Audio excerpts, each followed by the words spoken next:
2 tea స్పూన్లు మంది masala, 1 table spoon వరకు అల్లం వెల్లిపాయ పేస్ట్ తీసుకుంటున్నాను, 1 టీ స్పూన్ వరకు పసుపు, 1.5 teaspoon Kashmiri red chilli 1 teaspoon తీసుకున్నాను, ఉప్పు,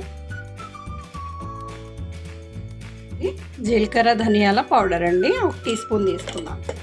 నేను ఇక్కడ గరం మసాలా తీసుకుంటున్నాను 1 టీ స్పూన్ వరకు. ఇప్పుడు వీటన్నిటిని చక్కగా మనం కలిపేసుకుందాం. 1 పావు నూనె తీసుకున్నాను, 2 టేబుల్ స్పూన్ల వరకు లెమన్ జ్యూస్ యాడ్ చేస్తున్నాను. ఇది చక్కగా కలిపేసుకోండి. చక్కగా ఇలా కట్ పెట్టుకోండి.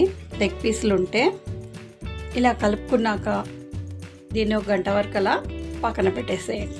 పొయ్యి వెలిగించుకొని ఒక గిన్నె పెట్టేసి అందులో 1/2 లీటర్ వాటర్ యాడ్ చేయండి. వెజిటేబుల్ స్టెయినర్ పెట్టేసి దాన్ని చక్కగా నూనెతో గ్రీస్ చేసేయండి. మనం మ్యాగ్నేషన్ చేసి పెట్టుకున్న చికెన్ పీసెస్ని అందులో వేసేయండి.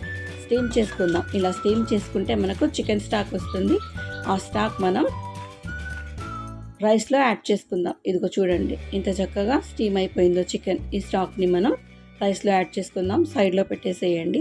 ఇప్పుడు ఈ చికెన్ని బ్రౌన్ కలర్ వచ్చేంత వరకు ఫ్రై చేసుకుందాం. ఇదిగో ఇలాగా బ్రౌన్ కలర్ వచ్చేసాక ఆ పీసెస్ అన్నీ ఒక ప్లేట్లో తీసుకొని ఇంకో గిన్నె స్టవ్ మీద పెట్టుకొని అందులో 1 టేబుల్ స్పూన్ నెయ్యి, 1 టేబుల్ స్పూన్ ఆయిల్ యాడ్ చేసుకొని ఈ డ్రై ఫ్రూట్స్ అన్నీ ఫ్రై చేసుకోండి. అలా ఫ్రై చేసుకున్నవన్నీ సైడ్లో పెట్టేసేయండి. ఇవి గార్నిష్ కోసం. 1 మీడియం సైజ్ ఆనియన్ కట్ చేసుకొని ఆయిల్లో యాడ్ చేసుకోండి.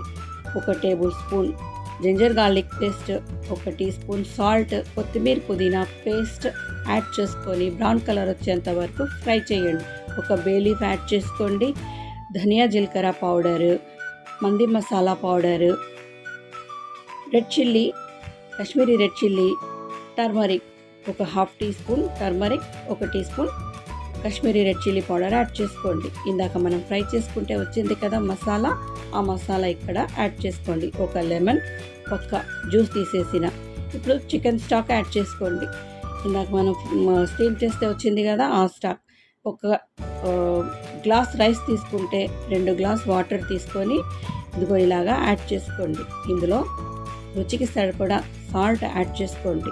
చూడండి రైస్ ప్రిపేర్ అయిపోయింది. ఇంత బాగా ప్రిపేర్ అయిందో కదా.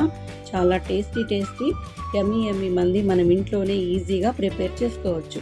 మనం ఇందాక ఫ్రై చేసి పెట్టుకున్న చికెన్ మొత్తం ఇందులో వేసుకొని ఇక్కడ మనం స్మోకిద్దాం.